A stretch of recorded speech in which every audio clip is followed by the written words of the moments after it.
I'm going to tell you why I'm still a buyer in this market. So it's September 8th, 2022 when I'm filming this video, and things are getting kind of hairy. If you're watching the news, you're watching the real estate market, you're seeing the Fed increase interest rates, you're seeing people take price cuts on properties to get them sold.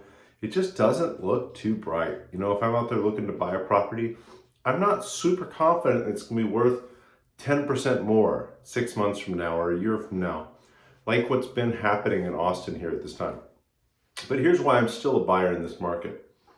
I'm a buyer of real estate at this time because I buy real estate for long-term buy and hold. So I'm buying a property almost all the time, actually all the time that I've bought property, I'm looking to buy it and hold it essentially forever. Does that mean I'm going to sell at some point in time? Probably. But it doesn't mean I'm going to do it with the intention that I have to sell this property in X amount of time to make a profit. So I'm not going to buy a property, fix it up, and sell it 6 months later and make a profit. I'm going to buy a property, I'm going to fix it up, I'm going to make it nice, I'm going to get the rents up, I'm going to make passive income off of it while I own it. And then when it makes sense to sell that property, I'm going to sell it. Why would I sell it at any point in time if my goal is to buy and hold? Because sometimes the equity is of better use somewhere else. So I could take the equity from that property and make more off of it over here. But if you're a buyer in the Austin market, you've seen property values just go through the roof, 70% in the last 2 years.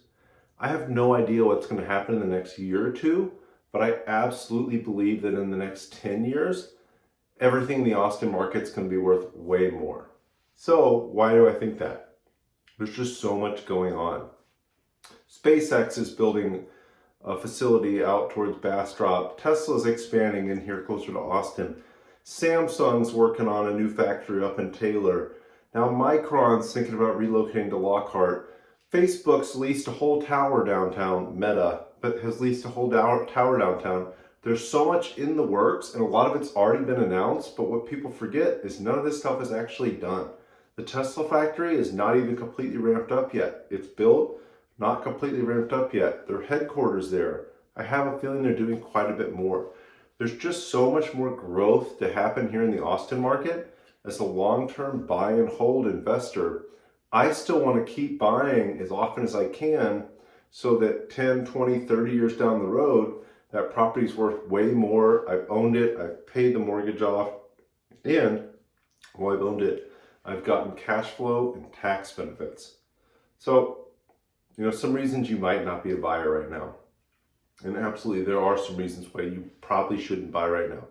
If you're looking to buy a property right now and you need to sell it in a year, let's say you got to move in a year, you're just buying a home, you need to sell it and move in a year, keep in mind that your sales expenses are around 6 to 8%. Probably not going to make a lot of sense. You're probably not going to make a lot of money if you do make some money. But if the market shifts even more and prices go down a little bit, you might lose money holding onto a house for a year. If you're a flipper, it's not reasons not to buy, but just reasons to be more careful. If you're flipping, you need to get an even better deal when you're buying the house there, because construction costs have gone way up, material costs have gone way up, and prices seem to be kind of trending downward slightly. At this time, we've seen prices trend downward just a little bit. So I don't want to buy a property at top of the market as a flipper at a high price and then pay high prices to get it rehabbed, pay high price for the materials. It's just not going to work out. And I actually had a flipper reach out to me here recently in a market that I buy property in. They said, hey, we did all this work on this house. We're into it for this much. Will you just buy it from us for this much? We'll carry the note, so we'll finance it for you, but we need to sell it for this amount.